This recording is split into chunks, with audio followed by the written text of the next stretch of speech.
Veremos na aula de hoje gráficos de linhas e gráficos de setores.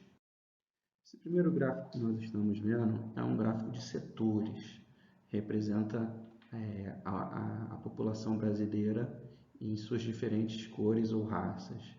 Então, olhando aqui para o gráfico, a gente vê que a população branca é um pouco menos da metade, 43%, enquanto que a população que se declara parda ou preta é um pouco mais do que a metade, 56%.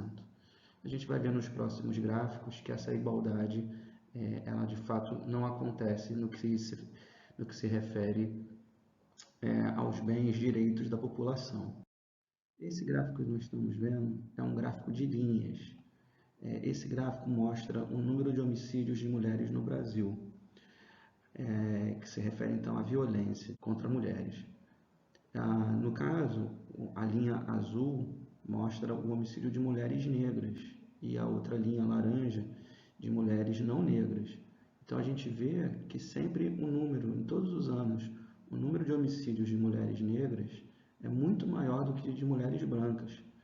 Aqui no início da série, em 2008, aproximadamente 1.600 mulheres brancas foram vítimas de homicídios e um pouco mais de 2.200 mulheres foram vítimas de homicídios. Já em 2017, essa distância aumentou muito mais. Em 2017, aproximadamente aqui ainda 1.600 mulheres não negras foram vítimas de homicídios e mais de 3.200 mulheres negras foram vítimas de homicídios. Então, essa igualdade não acontece no que se refere, por exemplo, à violência. No Congresso Nacional, onde nós temos nossos representantes, deputados, senadores, deveria estar mais ou menos dividido, pretos e pardos e brancos, mas não está. Então, 18% apenas são pretos ou pardos, e a grande maioria, 82%, são brancos. Então, esse gráfico de setores mostra claramente, visualmente, como que os brancos estão muito mais presentes na representatividade do que os pretos e pardos. Mais um exemplo disso, esse gráfico aqui, ele mostra pretos, pardos e indígenas numa das maiores universidades do país, a USP.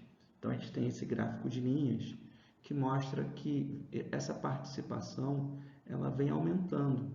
Mas ainda em 2016, que foi o último ano aqui analisado, pouco menos de 30% das pessoas que ingressaram na USP, essas pessoas são desse grupo de pretos, pardos e indígenas. Significa que mais de 70% são brancos.